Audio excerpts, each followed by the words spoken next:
VOA, 6 February 2024, China increases its presence in Indonesian media. China has been buying and bribing local media to sway Indonesians' hearts and thoughts.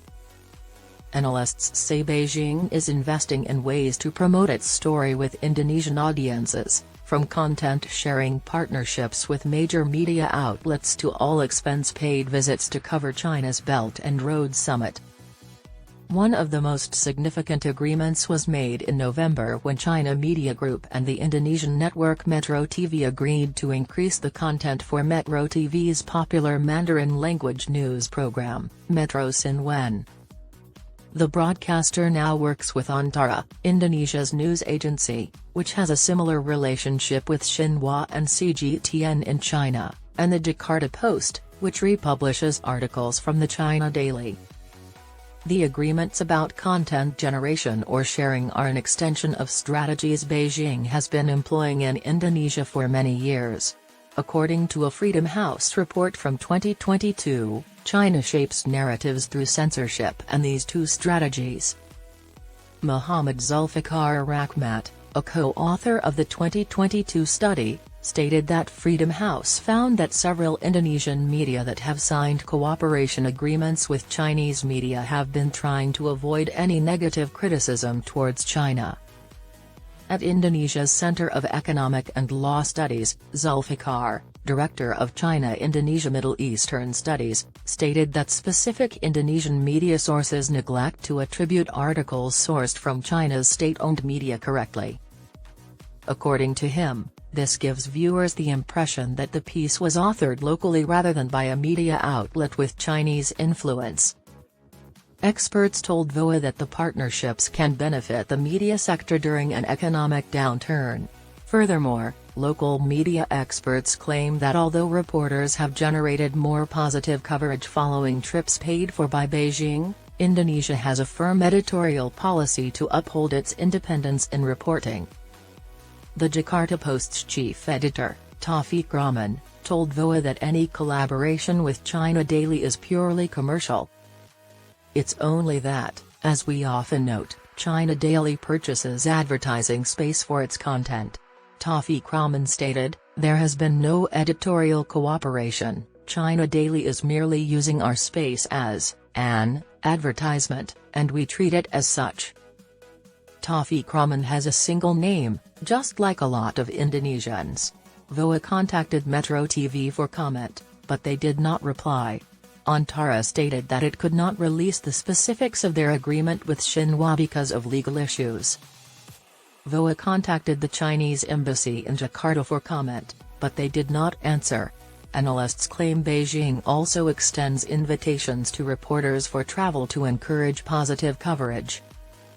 Reports state the Belt and Road meeting occurred in Hong Kong in September.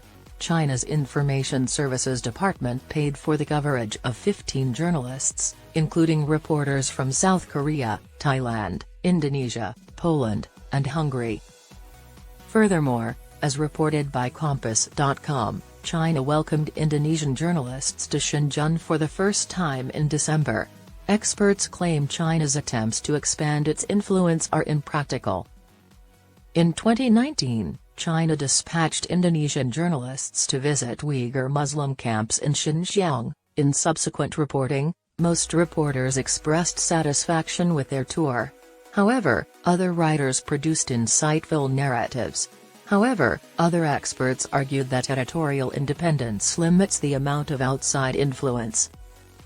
According to Zulfikar, publications don't support Beijing's narratives contradicting Indonesia's national interests, like its denial of China's South China Sea claims. Furthermore, Christine Chen, a consultant with the Gentila Institute and an authority on China-Indonesia relations, told VOA that she doubts China has direct control on the editorial policy of local media, even in the case of agreements for news sharing. "I see a range of content on China in Indonesian media, from very positive to critical," she stated. "I see a range of content on China in Indonesian media, from very positive to critical. However, Indonesian media companies have opened more to foreign investment as revenue drops." According to Christine, certain Indonesian media outlets have been looking for Chinese investors for a while. According to data released by the Press Companies Union in May 2020, over 70% of the 434 media companies polled reported a decline in revenue. That represents a 40% drop from the prior year. Zulfikar repeated that statement. I conducted an interview with prominent members of the well-known Indonesian media in July. They stated that the money is good.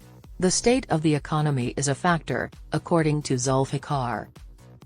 China is also aware of Indonesia's dwindling reliance on traditional media. Anyone no longer reads newspapers in print. He stated that since they are now online, many individuals watch YouTube utilizing their social network accounts. The Association for Indonesian Media Cyber, or AMSI, Chair Wahyu Jitmeka stated that the nation has a strong community supporting press freedom.